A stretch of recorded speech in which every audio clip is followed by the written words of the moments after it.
नमस्कार दोस्तों, स्वागत है आप सभी का एक बार फिर से अड्डा एमसीक्यू जीके में। दोस्तों, प्रयोगशाला सहायक भूगोल विषय का आज हमारे सिलेबस के अकॉर्डिंग दोस्तों 33वां चैप्टर विश्व की प्रमुख जनजातियां और दोस्तों हमारे 12th की दोस्तों जो पहली बुक है उसका दोस्तों हमारे अध्याय दूसरा है। तो इससे पहले दोस्तों हम हमारे 32 चैप्टर में सिलेबस के अकॉर्डिंग दोस्तों जो हमारे 32 चैप्टर है उसकी पूरी व्याख्या के साथ चर्चा कर चुके हैं।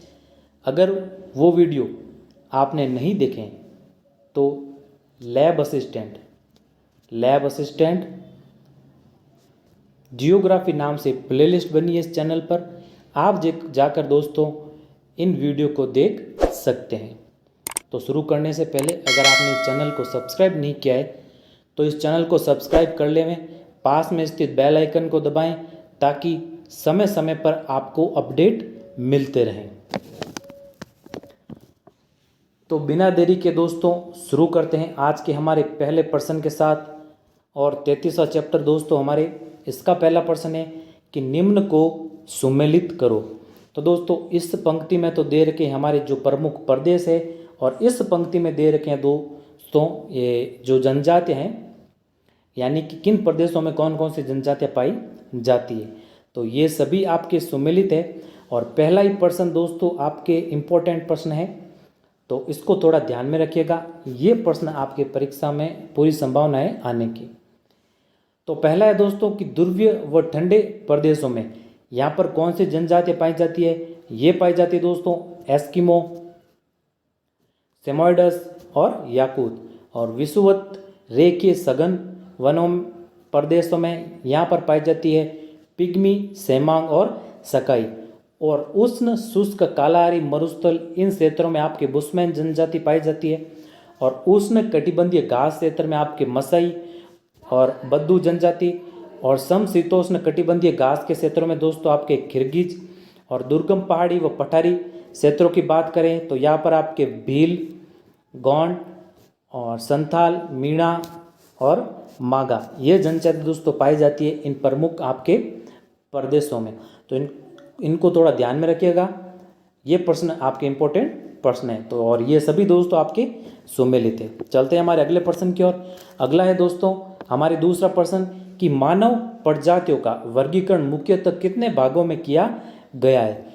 तो दोस्तों मानव प्रजातियों का मुख्यतः वर्गीकरण आपके शारीरिक लक्षणों के आधार पर, किसके आधार पर दोस्तों, शारीरिक लक्षणों के आधार पर 3 भागों में किया गया है। और इन 3 भागों की बात करें तो पहला है दोस्तों आपके कॉकेसॉइड। कौन सा है दोस्तों, कॉकेसॉइड। और दूसरे की बात करें तो दूसरा है दोस्तों आपके मंगोलॉइड। कौन सा है दूसरा मंगोलॉइड। और तीसरा कौन सा है दोस्तों, तीसरा है दोस्तों आपके निग्रोइड। कौन सा है, निग्रोइड। अब दोस्तों पहले की बात करें कॉकेसॉइड की, तो ये दोस्तों मुख्यतः श्वेत प्रजाति, यानी इस प्रजाति के लोग क्या होते हैं, श्वेत रंग के होते हैं। और मंगोलॉइड की बात करें तो ये पित्त, यानी दोस्तों मुख्यतः पीले या फिर दोस्तों आप कह सकते हैं ब्राउन यानी भूरे रंग के। और निग्रोइड की बात करें तो ये आपके काली और दोस्तों जिसे डार्क ब्राउन या जिसे डार्क गहरी भूरी भी प्रजाति इसको कह सकते हैं। तो ये है दोस्तों आपके शारीरिक लक्षणों के आधार पर मानव की प्रजातियां। पहली है कॉकेसॉइड, दूसरी है दोस्तों मंगोलॉइड और तीसरी है दोस्तों आपके निग्रोइड। कॉकेसॉइड प्रजाति के लोग श्वेत और मंगोलॉइड के पित्त यानी थोड़े पीले रंग के और निग्रोइड होते हैं दोस्तों आपके काले और गहरे भूरे रंग के। तो ये है दोस्तों आपके मानव की 3 प्रजातियां जिनको शारीरिक लक्षणों के आधार पर बांटा गया है 3 भागों में। तो इसका सही उत्तर है दोस्तों हमारे ऑप्शन ब। चलते हैं अगले प्रश्न की ओर। अगला है दोस्तों हमारे तीसरा प्रश्न कि एस्किमो जनजाति का संबंध मानव की किस प्रजाति से है। तो दोस्तों पिछले प्रश्न में हमने मानव की प्रजातियां पढ़ी और ये प्रश्न है दोस्तों जो आपके एस्किमो प्रजाति दे रखी है, और एस्किमो दोस्तों प्रजाति आपके इंपॉर्टेंट प्रजाति है। इसमें से आपके प्रश्न 1 से 2%, 2 नहीं तो दोस्तों 1% तो आने की पूरी संभावना है। अब इस प्रश्न में पूछा है कि एस्किमो जनजाति का संबंध मानव की किस प्रजाति से। तो मानव की हमने दोस्तों 3 प्रजातियां पढ़ी थी। यही 3 प्रजातियां आपके कॉकेसॉइड, मंगोलॉइड और दोस्तों निग्रोइड। और एस्किमो की बात करें तो एस्किमो है दोस्तों आपके मंगोलॉइड प्रजाति, और ऑप्शन ब है दोस्तों आपके इसका सही उत्तर। और दोस्तों कुछ फैक्ट है एस्किमो के बारे में। तो एस्किमो का सबसे पहले तो शाब्दिक अर्थ की बात करें, किसकी? शाब्दिक अर्थ की। नोट कीजिएगा दोस्तों इनको, एस्किमो का शाब्दिक अर्थ की बात करें तो, और ये आपके इंपॉर्टेंट है दोस्तों प्रश्न, इसके बारे में आपके पूछा जा सकता है कि इसका यानी एस्किमो का शाब्दिक अर्थ क्या है। तो इसका शाब्दिक अर्थ है दोस्तों आपके कच्चा मांस खाने वाला तथा बर्फीले प्रदेशों के निवासी।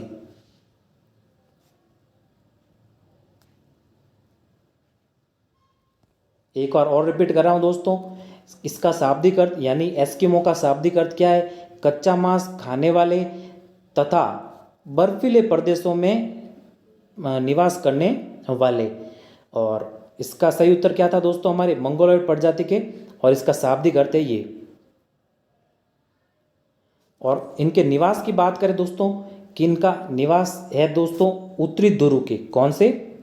उत्तरी ध्रुव के। इन फैक्ट को दोस्तों नोट कीजिएगा, ये फैक्ट आपके इंपॉर्टेंट है। और ये जो ये आपके चैप्टर दोस्तों अच्छा चैप्टर है। इसमें से दोस्तों आपके अनेक प्रश्न बनते हैं। तो आपके उत्तरी ध्रुव में ये निवास करते हैं, यानी उत्तरी ध्रुव के निकट आर्कटिक प्रदेशों में। कहाँ पर? आर्कटिक प्रदेशों में।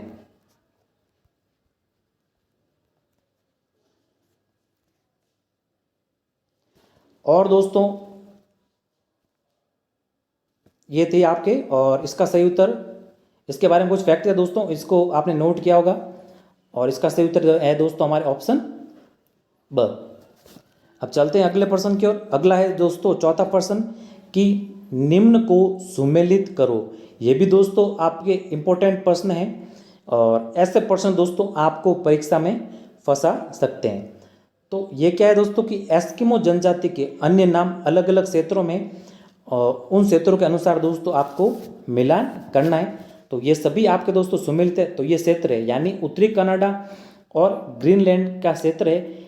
इसमें दोस्तों एस्किमो जनजाति को एस्किमो नाम से ही जाना जाता है, जो कि इसका क्या है? मूल नाम है। क्या है दोस्तों? मूल नाम। और दोस्तों स्कैंडिनेविया की बात करें, इनमें आपके नॉर्वे, स्वीडन, फिनलैंड और डेनमार्क देश है। यहाँ पर दोस्तों इस जनजाति को लैप्स नाम से जाना जाता है। और उत्तरी साइबेरिया की बात करें तो यहाँ पर इनको सेमोइडस, याकुल, चकची और तुंग नामों से दोस्तों जाना जाता है। तो ये आपके मोस्ट इंपोर्टेंट प्रश्न है दोस्तों, इसको थोड़ा ध्यान में रखिएगा। और ये सभी आपके सम्मिलित है, और इनसे किससे संबंधित है? एस्किमो जनजाति से। यानी कि ये जो अलग अलग क्षेत्र है, इन अलग अलग क्षेत्रों में एस्किमो जनजाति को किस नाम से जाना जाता है। और दोस्तों ये जनजाति यानी एस्किमो जनजाति आपके जटिल परिस्थितियों में रहने वाली जनजाति है, क्योंकि दोस्तों ये जिन प्रदेशों में रहती है वहाँ पर दोस्तों शीत ऋतु अधिक होती है, और ग्रीष्म ऋतु दोस्तों न के बराबर होती है। और दोस्तों यहाँ पर औसत तापमान 0 डिग्री से भी दोस्तों कम होता है। तो ये दोस्तों बेहद ही जटिल परिस्थितियों में रहने वाली जनजाति है। चलते हैं हमारे अगले प्रश्न की ओर। अगला है दोस्तों 5वां प्रश्न कि एस्किमो जनजाति मछलियों का शिकार करती है। यानी कि दोस्तों एस्किमो जनजाति के ये जो हथियार या फिर दोस्तों उपकरण कह सकते हैं, इनमें से आपके मछलियों का शिकार किसके द्वारा करती है? तो ये करती है दोस्तों आपके कयाक और हार्पून द्वारा। किसके द्वारा करती है? कयाक और हार्पून द्वारा। यानी अ व ब ऑप्शन स दोस्तों इसका सही उत्तर है। अब दोस्तों कयाक की बात करें तो कयाक दोस्तों क्या है? एक प्रकार की नाव है। क्या है दोस्तों? एक प्रकार की नाव। इसमें एस्किमो जनजाति का सदस्य बैठता है और दोस्तों हार्पून से, हाथ में दोस्तों हार्पून से, जो कि दोस्तों भालेनुमा होता है, उससे मछलियों का शिकार करता है। तो हार्पून तो क्या है दोस्तों? भालेनुमा एक हथियार है जिससे मछलियों का शिकार करता है। और दोस्तों कयाक की बात करें तो कयाक क्या है दोस्तों? एक नाव है। क्या है दोस्तों? एक नाव। तो ऑप्शन स है इसका सही उत्तर। चलते हैं हमारे अगले प्रश्न की ओर। अगला दोस्तों छठा प्रश्न है कि एस्किमो जनजाति के आखेट की विधियां।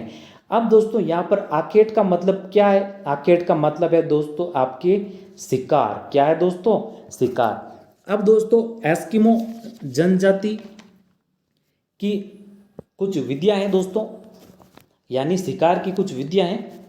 ये विद्या दोस्तों है आपके, सबसे पहले बात करें तो है पहली माऊपाक, दूसरी है दोस्तों आपके इतुरपाक, और तीसरी है दोस्तों उतोक। क्या है? उतोक। अब माऊपाक और इतुरपाक की बात करें तो ये आपके दोस्तों शीतकालीन, यानी शीतकालीन आखेट की विधि है। और उतोक की बात करें दोस्तों तो उतोक है दोस्तों आपके बसंतकालीन। कौन सी? बसंतकालीन। अब ग्रीष्म ऋतु तो यहाँ पर होती नहीं दोस्तों क्योंकि दोस्तों ये आपके उत्तरी ध्रुव में निवास करती है। और हमारे 11वीं में दोस्तों हम पढ़ चुके हैं कि यहाँ पर बेहद ही ठंडा ये प्रदेश है आपके उत्तरी ध्रुव, यहाँ पर दोस्तों ये निवास करती है। तो माऊपाक और दोस्तों इतुरपाक ये तो है आपके शीतकालीन विद्या, और उतोक है दोस्तों आपके बसंतकालीन विद्या। अब दोस्तों माऊपाक विधि की बात करें तो माऊपाक विधि किस प्रकार की जाती है? इसमें दोस्तों क्या होता है? बर्फ जमा होता है, तो उसमें क्या किया जाता है? एक छेद किया जाता है। यहाँ पर दोस्तों हड्डी की छड़ रखी जाती है, और यहाँ पर एस्किमो जाति का जो सदस्य होता है वो दोस्तों यहाँ पर इंतजार करता है मछली आने का, क्योंकि दोस्तों यहाँ पर हड्डी की छड़ रखी जाती है, इस कारण यहाँ पर ये प्रतीक्षा करता है। और दोस्तों इसके हिलने पर, यानी जब मछली यहाँ पर आती है तो ये दोस्तों हड्डी जो होती है ये हिलती है, तो हिलते ही दोस्तों ये अपने हथियार की सहायता से इनका शिकार करते हैं। किनका? मछलियों का। ये तो है दोस्तों आपके माऊपाक विधि। कौन सी है? माऊपाक। तो पहली विधि ये हो गई। अब दोस्तों इतुरपाक की बात करें, किसकी? इतुरपाक की बात करें तो इतुरपाक में दोस्तों क्या किए जाते हैं? दो छेद किए जाते हैं। क्या किए जाते हैं? दो छेद किए जाते हैं। एक छेद में तो दोस्तों आपके एस्किमो जनजाति का सदस्य क्या करता है? मछली को यहाँ पर लुभाता है। लुभाने का मतलब क्या हुआ? लुभाने का मतलब हुआ कि यहाँ पर दोस्तों ये चारा वगैरह डालता है, और दूसरी ओर दोस्तों एक सदस्य इसका क्या करता है? शिकार करता है, इनका इंतजार करता है। तो ये होगी दोस्तों आपके इतुरपाक विधि। और ये दोनों विधियां दोस्तों शीतकाल की विधियां हैं। कौन सी है दोस्तों? शीतकाल की विधियां। अब दोस्तों आपके तीसरी है उतोक विधि। अब उतोक विधि की बात करें तो ये आपके बसंतकालीन विधि है। कौन सी है? बसंतकालीन। इनको भी दोस्तों ध्यान में रखिएगा कौन की शीतकालीन विधियां कौन कौन सी है? शिकार की, यानी आखेट की। और बसंतकालीन कौन कौन सी है? अब बसंतकालीन विधि क्या है दोस्तों? इसमें क्या किया जाता है? इसमें जब मछलियाँ दोस्तों श्वास लेने या फिर दोस्तों धूप सेकने के लिए बाहर आती है, तभी दोस्तों ये एस्किमो जनजाति के लोग इसका शिकार कर देते हैं। और दोस्तों मुख्यतः ये सील जो मछली होती है उनका दोस्तों मुख्यतः शिकार करते हैं। और सील मछली का दोस्तों एस्किमो जनजाति के लिए बहुत महत्व है, क्योंकि दोस्तों ये इनसे कपड़े और हथियार और तांत से दोस्तों धागे आदि दोस्तों ये बनाते हैं। इसलिए सील की मछली दोस्तों इनके लिए बेहद महत्वपूर्ण है। तो उपयुक्त सभी है दोस्तों हमारे इसका सही उत्तर प्रश्न का कि एस्किमो जनजाति की जो आखेट की विधियां हैं उसके बारे में सभी की हमने चर्चा की कि कौन कौन सी विद्या है। उम्मीद है कि आपको समझ में आया होगा आसानी से। चलते हैं अब हमारे अगले 7वें प्रश्न की ओर। 7वां दोस्तों मोस्ट इंपॉर्टेंट प्रश्न कि माऊपाक का शाब्दिक अर्थ है। तो दोस्तों हमने पहली विधि पढ़ी थी कि माऊपाक विधि थी। इसमें दोस्तों एक छेद में हड्डी रखते हैं, हड्डी की छड़ होती है उसको रखते हैं, फिर मछली का इंतजार करते हैं, फिर दोस्तों हथियार की सहायता से मछली का शिकार किया जाता है। और क्या करते हैं दोस्तों, यहाँ पर ये प्रतीक्षा करते हैं। क्या करते हैं, एस्किमो जनजाति के जो सदस्य होते हैं ये इसकी प्रतीक्षा करते हैं। तो इसका इसी कारण शाब्दिक अर्थ क्या, आपके प्रतीक्षा करना। तो ऑप्शन अ ही दोस्तों इसका सही उत्तर है। यानी माउपा का शाब्दिक अर्थ क्या है, माउपा का शाब्दिक अर्थ है आपके प्रतीक्षा करना। इसीलिए दोस्तों ये आपके मोस्ट इंपोर्टेंट प्रश्न है, ऐसी शब्दावलियों से आपके प्रश्न पूछ सकते हैं। चलते हैं हमारे अगले प्रश्न की ओर। अगला है दोस्तों हमारे 8वां प्रश्न कि निम्न को सम्मिलित करना है। ये तो है दोस्तों आपके एस्किमो के वस्त्रों के नाम और इनके हैं उपयोग। तो दोस्तों एक तो है पहला आपके तिमियाक, ये भी दोस्तों आपके मोस्ट इंपोर्टेंट प्रश्न है। तो तिमियाक की बात करें तो इनका ये आपके दोस्तों जर्सी नुमा बाहदार वस्त्र है। क्या है दोस्तों, बाहदार वस्त्र। और अनोहाक की बात करें तो ये आपके तिमियाक के ऊपर पहना जाने वाला वस्त्र है। क्यों, जर्सी नुमा है दोस्तों ये तिमियाक, और अनोहाक है दोस्तों जो तिमियाक के ऊपर पहना जाता है। और दोस्तों कार्मिक या मुकुलुस की बात करें तो ये आपके क्या है, सील की खाल से बने वस्त्र है। यहाँ पर उपयोग नहीं दोस्तों, शाब्दिक अर्थ कह दो इनका। तो कार्मिक और दोस्तों मुकुलुक्स आपके क्या है, ये सील की खाल। सील क्या है दोस्तों, आपके मछली है, यहाँ पर सील मछली है, उनकी खाल से बने वस्त्र है जो आपके क्या कहलाते हैं, कार्मिक या मुकुलुक्स। तो ये सभी दोस्तों आपके सम्मिलित है, इसका दोस्तों थोड़ा ध्यान में रखिएगा। चलते हैं हमारे अगले प्रश्न की ओर। अगला है दोस्तों 9वां प्रश्न कि एस्किमो के निवास ग्रहों को क्या कहते हैं। तो ये भी दोस्तों आपके इंपॉर्टेंट प्रश्न है कि एस्किमो के निवास ग्रहों को क्या कहते हैं दोस्तों। तो एस्किमो के निवास ग्रहों को कहते हैं आपकी इग्लू और दोस्तों कर्मक, यानी अ व ब आपके दोनों सही उत्तर है। इग्लू की बात करें तो इग्लू का निर्माण दोस्तों ये जनजाति अपने परिस्थिति के अनुसार, यानी दोस्तों इग्लू का निर्माण ये बर्फ से ही करती है, बर्फ से करती है और दोस्तों अपनी रक्षा करती है। और दोस्तों कर्मक की बात करें तो कर्मक दोस्तों आपके भूमिगत ग्रह इसको कह सकते हैं। इसमें दोस्तों आपके 5 से 6 फुट की गहराई में दोस्तों एक ये ग्रह बनाया जाता है और इसके ऊपर दोस्तों आपके 2 से 3 फुट का शंक्वाकार इस नुमा दोस्तों आकार बनाया जाता है। तो ये है दोस्तों आपके इग्लू जनजाति के निवास ग्रह, आपके एस्किमो जनजाति के निवास ग्रह जो कि है आपके इग्लू, इनको कहते हैं जो बर्फ के बने होते हैं। और दूसरा है दोस्तों आपके कर्मक, ये है दोस्तों आपके एस्किमो के निवास ग्रह। इग्लू जनजाति बोल दिया था पहले, उसके लिए ये एस्किमो के दोस्तों आपके निवास ग्रह है। तो ऑप्शन स है दोस्तों हमारे इसका सही उत्तर, यानी अ व ब दोनों, इग्लू और कर्मक दोस्तों आपके दोनों हैं जो आपके एस्किमो के निवास ग्रह है। चलते हैं अब हमारे अगले प्रश्न की ओर। अगला है दोस्तों हमारे 10वां प्रश्न कि निम्न को सम्मिलित कीजिए। अब ये एस्किमो के आपके उपकरण है एस्किमो जनजाति के, और इनके दोस्तों कार्य। पहले की बात करें कया की, तो ये कया क्या है दोस्तों, आपके चमड़े से बनी एक प्रकार की नाव है जो 5 मीटर लंबी और 15 मीटर चौड़ी होती है। इसकी दोस्तों हम पहले चर्चा कर चुके हैं। और उमिया की बात करें तो उमिया क्या है, एक बड़ी नाव है जो व्हेल के शिकार के लिए दोस्तों काम में ली जाती है, व्हेल के शिकार के लिए दोस्तों काम में ली जाती है, ये आपके उमियाक। और हारपून की बात करें तो हारपून की दोस्तों हम चर्चा कर चुके हैं। ये आपके भालेनुमा हथियार है जो रस्सी से बंधा होता है और इससे मछलियों का शिकार किया जाता है। और स्लेज की बात करें तो स्लेज दोस्तों आपके बर्फ पर चलने वाली पहिए विहीन गाड़ी है जिसे कुत्ते या फिर रेंडियर दोस्तों खींचते हैं। ये दोस्तों पहिए विहीन गाड़ी है जिसे कुत्ते या फिर रेंडियर इसे खींचते हैं। तो ये कहलाती है आपके स्लेज। तो ये सभी आपके सम्मिलित है। इस शब्दावली को दोस्तों थोड़ा ध्यान में रखिएगा, ये भी आपके इंपॉर्टेंट प्रश्न है। चलते अब हमारे अगले प्रश्न की ओर।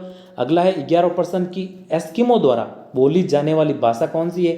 ये भी आपके इंपॉर्टेंट प्रश्न है। तो एस्किमो द्वारा बोली जाने वाली भाषा आपकी एल्यूट भाषा है। कौन सी है, एल्यूट भाषा। तो अ ऑप्शन है हमारे इसका सही उत्तर। और दोस्तों इनके कुछ फैक्ट की बात करें एस्किमो जनजाति के, तो ये आपके घुमक्कड़ होते हैं। क्या होते हैं, घुमक्कड़ होते हैं।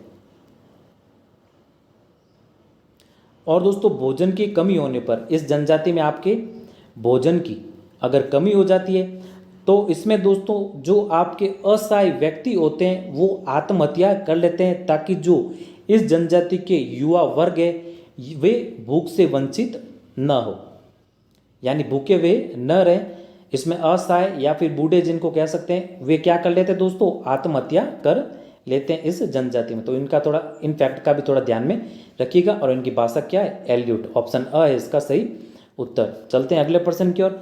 अगला है दोस्तों 12% की बुशमैन जनजाति का निवास स्थान है। अब दोस्तों हमारे लगभग 11 प्रश्नों में हमने एस्किमो जनजाति की चर्चा की। अब आती है दोस्तों आपकी बुशमैन जनजाति। तो आगे आने वाले कुछ प्रश्नों में हम बुशमैन जनजाति की चर्चा करने वाले हैं। तो बुशमैन जनजाति का निवास स्थान आपके अफ्रीका का दक्षिणी पश्चिमी भाग है। क्या है दोस्तों, अफ्रीका का दक्षिणी पश्चिमी भाग। और ये दोस्तों आपके प्रसिद्ध जो आपके कालाहारी मरुस्थल है वो भी दोस्तों आपके इसी क्षेत्र में है। और ये जनजाति इसी क्षेत्र में दोस्तों आपके निवास करती है। और इसी क्षेत्र के दोस्तों जो मध्य से आपके मकर रेखा गुजरती है, कौन सी, मकर रेखा गुजरती है, इसके बारे में थोड़ा ध्यान रखिएगा। और दोस्तों बुशमैन के अन्य नामों की बात करें तो दोस्तों नोट कीजिएगा, बुशमैन को आपके कौसान, क्या, कौसान, और दोस्तों आपके रतवी, क्या, रतवी, ये रतवी है। और बात करें तो आपके दोस्तों बसारवा,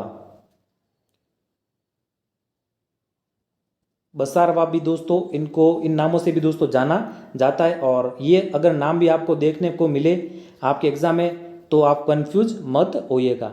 तो ये अन्य नाम है आपके बुशमैन जनजाति के, जिनको कोसान, रतवी और बसारवा कहते हैं। और मुख्यतः आपके निवास करती है आपके अफ्रीका के दक्षिणी पश्चिमी भाग में। तो ऑप्शन अ है इसका सही उत्तर। चलते हैं अगले प्रश्न की ओर। अगला है दोस्तों 13% की बुशमैन जनजाति का संबंध मानव की किस प्रजाति से है। अब दोस्तों हमने कौन से हमारे पहले या दूसरे प्रश्न में चर्चा की थी शायद, कि मानव की कुछ प्रजातियां, 3 प्रजातियां थी आपके, ये थी कॉकेसॉइड, मंगोलॉइड और निग्रोइड। अब हमें पूछा है कि जो बुशमैन जनजाति है इनका संबंध मानव की किस प्रजाति से है। तो बुशमैन जनजाति का संबंध आपके निग्रोइड प्रजाति से है। किस प्रजाति से दोस्तों, आपके निग्रोइड प्रजाति से। तो ऑप्शन स इसका सही उत्तर है। चलते अब हमारे अगले प्रश्न की ओर। अगला दोस्तों 14 प्रश्न है कि बुशमैन जनजाति का निवास किस अक्षांश से विस्तार में स्थित है। ये भी दोस्तों आपके इंपॉर्टेंट प्रश्न है। तो इनका निवास है दोस्तों आपके जो अफ्रीका का दक्षिणी भाग है दोस्तों, यहाँ पर ये अफ्रीका है दोस्तों, जो अफ्रीका का आपके दक्षिणी भाग है, आप मैप में देखिएगा। और यहाँ पर दोस्तों ये आपके निवास करती है। तो इसके दक्षिणी अक्षांश की बात करें तो इनका दक्षिणी अक्षांशीय विस्तार है दोस्तों आपके 18 डिग्री दक्षिणी अक्षांश से 24 डिग्री दक्षिणी अक्षांश के मध्य। तो ऑप्शन अ है इसका सही उत्तर। ये तो दोस्तों आपके मोस्ट इंपोर्टेंट प्रश्न है, इसको 3 या 4 स्टार, जितने भी स्टार हो लगा दीजिएगा। चलते हैं हमारे अगले प्रश्न की ओर। अगला है दोस्तों हमारे 15 प्रश्न की बुशमैन जनजाति अपने जल की आपूर्ति किस फल से पूरी करती है। अब दोस्तों बुशमैन जो जनजाति है वो दोस्तों एस्किमो जनजाति की परिस्थितियों से बेहद ही दोस्तों विपरीत है। अब एस्किमो हमने क्या पढ़ा था, क्योंकि एस्किमो में हमने क्या पढ़ा था कि ये जनजाति दोस्तों क्या करती है, ये आपके जो ठंडे प्रदेश होते हैं उसमें निवास करती है। लेकिन दोस्तों आपके बुशमैन जनजाति इनके विपरीत, ये आपके दोस्तों शुष्क जो क्षेत्र है उसमें निवास करती है। तो यहाँ पर दोस्तों पानी की बेहद कमी होती है।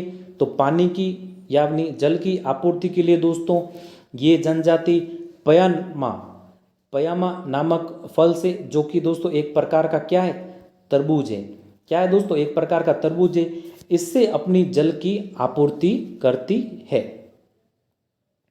और दोस्तों इनके कुछ फैक्ट की बात करें तो ये दोस्तों सर्वभक्षी होती है। ये जनजाति आपके सर्वभक्षी होती है, यानी दोस्तों इनको कुछ भी अगर मिलता है तो दोस्तों ये खा लेती है। कुछ भी का मतलब क्या हुआ दोस्तों, कुछ भी का मतलब हुआ कि दोस्तों आपके कीड़े मकोड़े, दीमक, कच्चा मांस, या फिर दोस्तों अगर वह सड़ा हुआ मांस है तो भी दोस्तों ये खा लेती है। इसलिए इस जनजाति को सर्वभक्षी जनजाति कहते हैं। और दोस्तों ये कहते हैं कि ये सबसे ज़्यादा, यानी दोस्तों इस जनजाति का एक पुरुष आधी भेड़ दोस्तों खा लेता है एक ही बार में। तो दोस्तों इनका जो आहार है वो सबसे ज़्यादा है, यानी एक व्यक्ति दोस्तों आप देख सकते हैं कि आधी भेड़ कितनी होती है, एक बार में दोस्तों ये आधी भेड़ खा लेते हैं। तो इसका सही उत्तर है हमारे दोस्तों ऑप्शन अ। और इन फैक्ट के बारे में दोस्तों थोड़ा ध्यान में रखिएगा, ये भी आपके लिए महत्वपूर्ण जानकारी। और ये आपके पयामा जो है एक प्रकार का क्या है, तरबूज है, एक प्रकार क्या है, तरबूज है। ऑप्शन अ है इसका सही उत्तर। यानी बुशमैन जनजाति किस फल से अपने जल की आपूर्ति करती है, ये करती है पयामा नामक फल से। चलते हैं अब हमारे अगले प्रश्न की ओर। अगला है दोस्तों हमारे 16वां प्रश्न है दोस्तों कि क्रॉस क्या है। अब क्रॉस क्या है दोस्तों, क्रॉस बुशमैन जनजाति की महिलाओं द्वारा पहना जाने वाला वस्त्र है। क्या है दोस्तों, पहना जाने वाला वस्त्र है। अब पुरुषों की बात करें तो पुरुष दोस्तों इस जनजाति के पुरुष तिकोनी लंगोट पहनते हैं। कैसी, तिकोनी लंगोट। और महिलाएं दोस्तों आपके क्रॉस नामक वस्त्र पहनती है। तो ऑप्शन अ है हमारा इसका सही उत्तर। और दोस्तों अगर इसके इस जनजाति यानी बुशमैन जनजाति के आपके निवास की बात करें तो मुख्यतः आपके दक्षिणी अफ्रीका, कहाँ पर, दक्षिणी अफ्रीका, इन देशों को भी थोड़ा ध्यान में रखिएगा दोस्तों, और बोत्सवाना। और दोस्तों बात करें तो आपके नामीबिया, जो कि आपके दोस्तों अफ्रीका महाद्वीप के दोस्तों देश है। और दोस्तों अंगोला,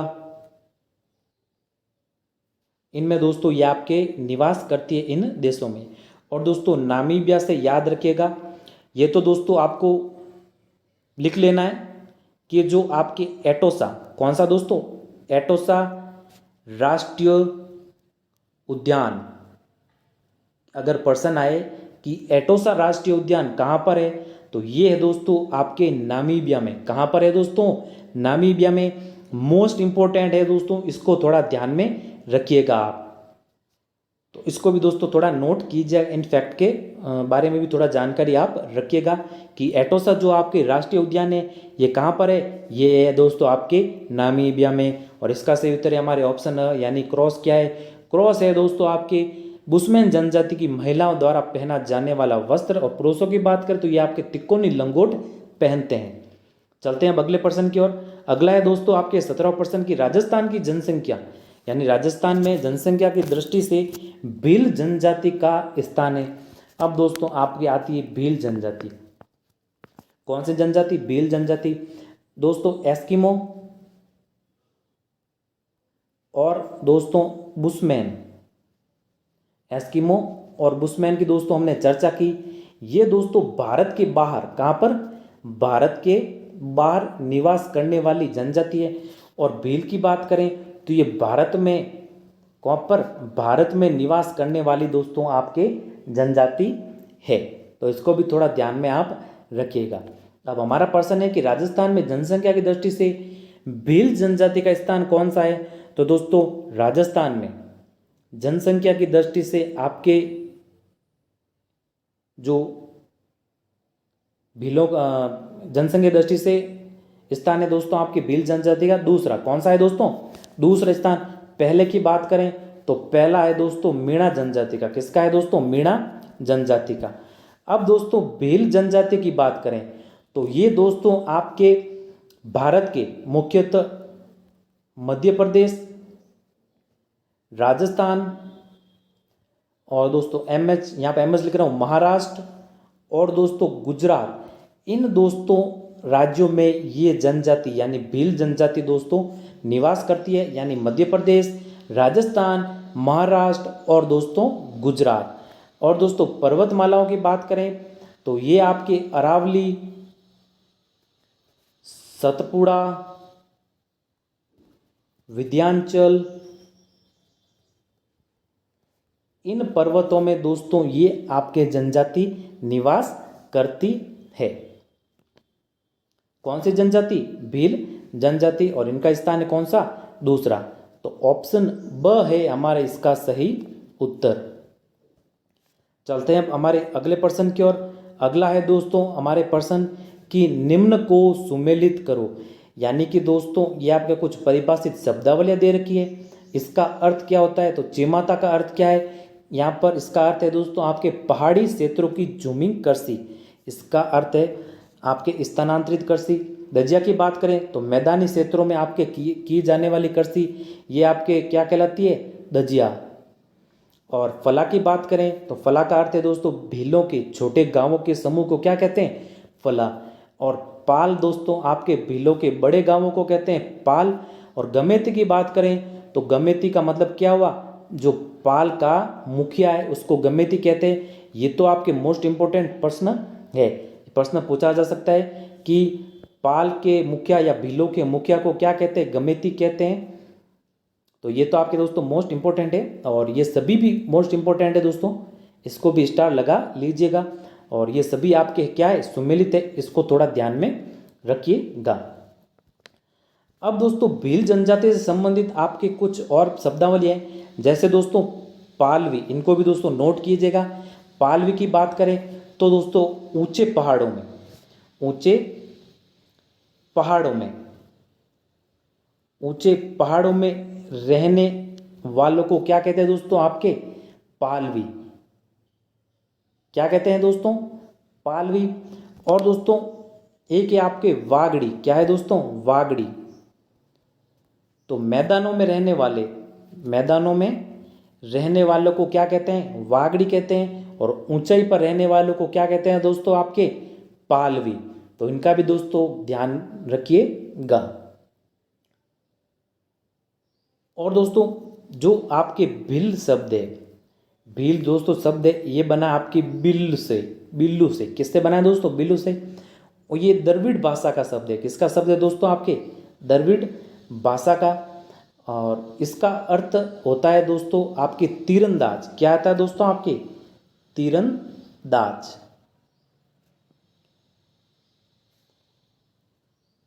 चलते हैं हमारे अगले प्रश्न की ओर। अगला है दोस्तों आपके 19वां प्रश्न कि निम्न को सुमेलित करो। ये भी दोस्तों आपके परिभाषित कुछ शब्दावलियाँ हैं कि यहाँ पर फटकिया। फटकिया क्या है दोस्तों? तो फटकिया है दोस्तों आपके पक्षियों को पकड़ने के लिए एक प्रकार का क्या है? फंदा है। यानी पक्षियों को पकड़ने के लिए एक प्रकार का क्या है? फंदा है। ये क्या कहलाता है? आपके फटकिया। दापा की बात करें तो दापा दोस्तों विवाह में कन्या का मूल्य देने को क्या कहते हैं दोस्तों? आपके दापा कहते हैं इसको। और गोल गधेड़ों की बात करें तो इसमें दोस्तों यानी ये भील जनजाति से संबंधित दोस्तों आपके सभी ये शब्दावलियाँ आपके भील जनजाति से संबंधित है। और दोस्तों युवक द्वारा साहस व सूरवीरता दिखाकर विवाह हेतु युवती चुनने का अधिकार होता है, जिससे क्या कहते हैं? गोल गधेड़ों।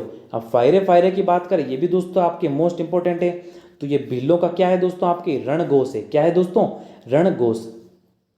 और बोलावो की बात करें तो बोलावो कहते हैं दोस्तों मार्गदर्शक को। बिलों में मार्गदर्शक को क्या कहते हैं दोस्तों? आपके बोलावो।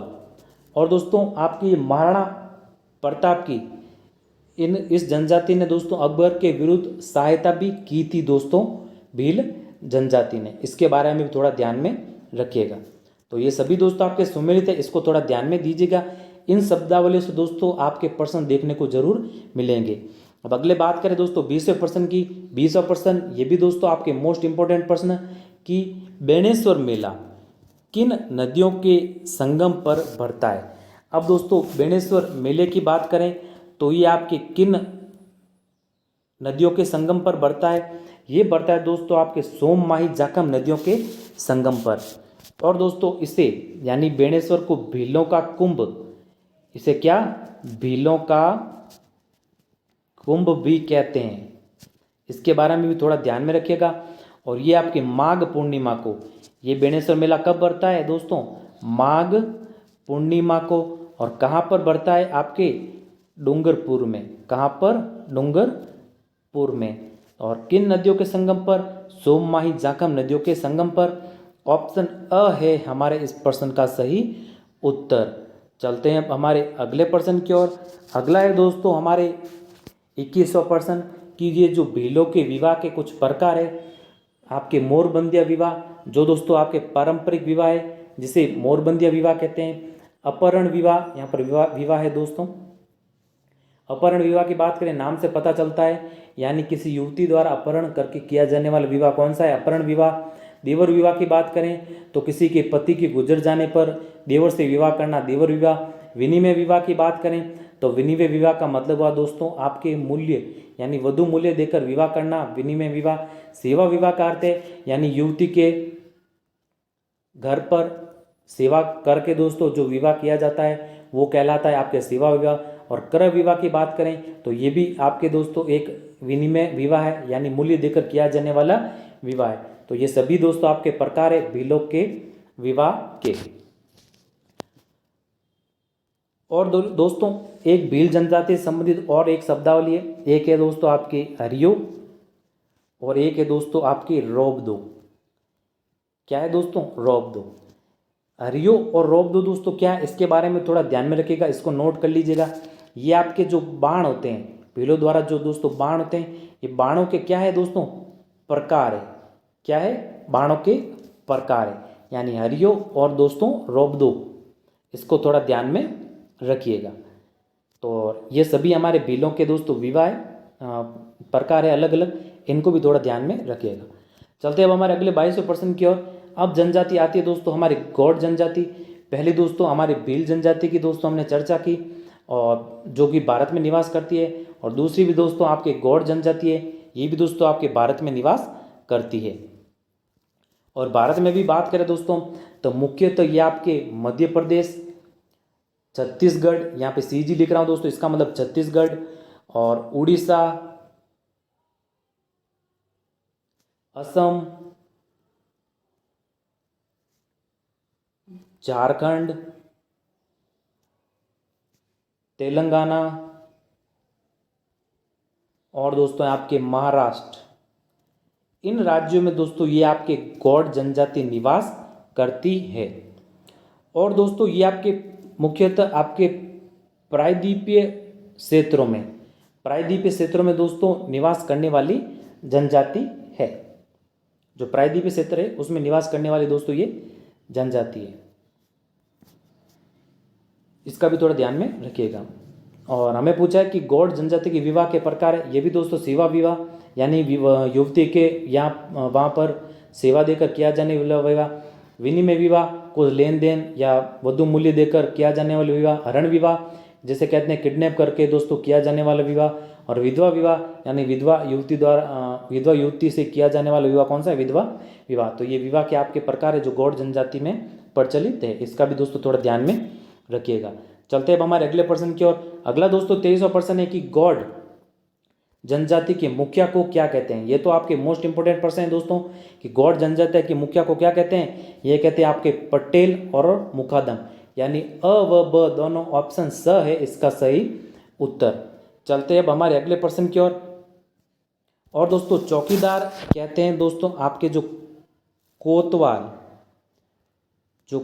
होता है आपके गौड़ जनजाति में, उन्हें कहते हैं चौकीदार। और इसका सही उत्तर हमारे ऑप्शन अ व ब दोनों ऑप्शन स, इसका सही उत्तर है, यानी गौड़ जनजाति के मुखिया को आपके पटेल और मुकादम दोनों कहते हैं। चलते अब अगले 24वें प्रश्न की ओर। 24वां है दोस्तों कि गौड़ जनजाति के पुजारी या पुरोहित को क्या कहते हैं? ये भी दोस्तों आपके मोस्ट इंपोर्टेंट प्रश्न, तो ये कहते हैं आपके देबारी। क्या कहते हैं? आपके देबारी। इंपॉर्टेंट है दोस्तों, ध्यान में रखिएगा, ऑप्शन अ है इसका सही उत्तर। चलते हैं हमारे अगले 25वें प्रश्न की ओर। 25वां प्रश्न है कि टुंड्रा प्रदेशों में निवास करने वाली कौन सी जनजाति है? टुंड्रा यानी दोस्तों आपकी जो ठंडे प्रदेश है वहाँ पर निवास करने वाली जनजाति कौन सी है? तो ये दोस्तों आपके एस्किमो जनजाति, ऑप्शन स इसका सही उत्तर है। चलते अब अगले प्रश्न की ओर। 26वां प्रश्न कि शतुरमुर्ग के अंडों के खोल को बर्तन व आभूषण के लिए कौन सी जनजाति प्रयोग करती है? अब शतुरमुर्ग का अंडा क्या होता है दोस्तों? बहुत बड़ा अंडा, बहुत बड़ा तो नहीं दोस्तों, मुख्यतः आपके इसमें लगभग जो सामान्य अंडे होते हैं मुर्गी के अंडे, वो 20 से दोस्तों 24 अंडे इसमें समा सकते हैं। और दोस्तों जो अंडा होता है उसको काट कर ये जनजाति अपने लिए बर्तन और दोस्तों मुख्यतः आभूषण बनाने के लिए इसका प्रयोग करती है। और ये जनजाति करती है दोस्तों आपके कौन सी जनजाति? बुशमैन जनजाति, ऑप्शन ब है इसका सही उत्तर। चलते अब अगले प्रश्न की ओर। अगला 27वां प्रश्न है दोस्तों गोल गधेड़ों प्रथा किस जनजाति में पाई जाती है? तो गोल गधेड़ों की दोस्तों हमने चर्चा की थी हमारे पिछले प्रश्न में, जो हमारे सम्मिलित से संबंधित प्रश्न था।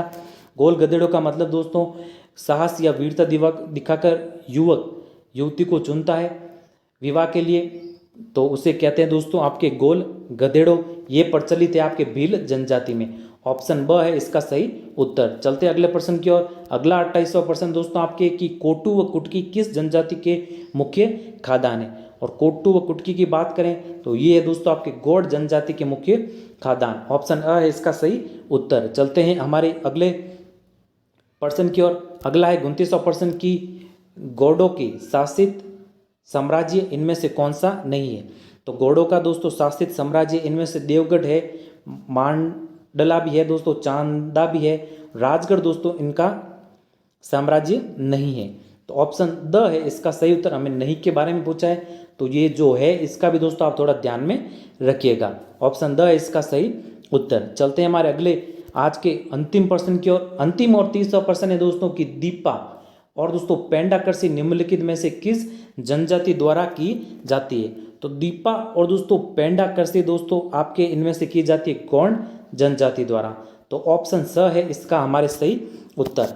अब दोस्तों दीपा की बात करें तो दीपा दोस्तों एक क्या है आपके स्थानांतरित कृषि, एक प्रकार की स्थानांतरित कृषि क्या है दोस्तों दीपा। और पेंडा की कृषि है तो ये है दोस्तों आपके पेंडा की बात करें तो ये आपके सीढ़ी नुमा कृषि है। कौन सी सीढ़ी नुमा कृषि जो होती है जो गौड़ जनजाति द्वारा की जाती है उसे दोस्तों आपके पेंडा कृषि कहते हैं। और दीपा की बात करें तो दीपा है दोस्तों आपके स्थानांतरित कृषि और इनका संबंध किस जनजाति से, तो ये आपके गौड़ जनजाति से। तो ऑप्शन स है हमारे इसका सही उत्तर।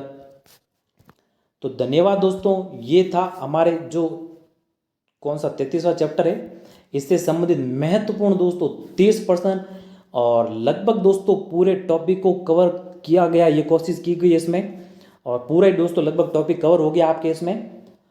तो अगर इस चैनल पे दोस्तों आप नए तो इस चैनल को सब्सक्राइब जरूर कीजिएगा। देखिए आपके लिए कितनी दोस्तों मेहनत की जा रही है। अब दोस्तों बेहद ही मेहनत से दोस्तों ये आपके वीडियो तैयार होते हैं। तो दोस्तों अगर आपको लगे कि हाँ मेहनत की गई है तो दोस्तों एक लाइक भी कर दीजिएगा और अपने दोस्तों के साथ शेयर भी कर दीजिएगा, और दोस्तों इस चैनल को सब्सक्राइब भी कर दीजिएगा, यानी जो लाल बटन है उसको प्रेस कर दीजिएगा, पास में स्थित बेल आइकन को भी दबा दीजिएगा ताकि समय समय पर आपको अपडेट मिलते रहें। तो धन्यवाद, मिलते हैं हमारे नई वीडियो में कुछ नए महत्वपूर्ण टॉपिक और कुछ नए महत्वपूर्ण प्रश्नों के साथ। तब तक के लिए जय हिंद, वंदे मातरम।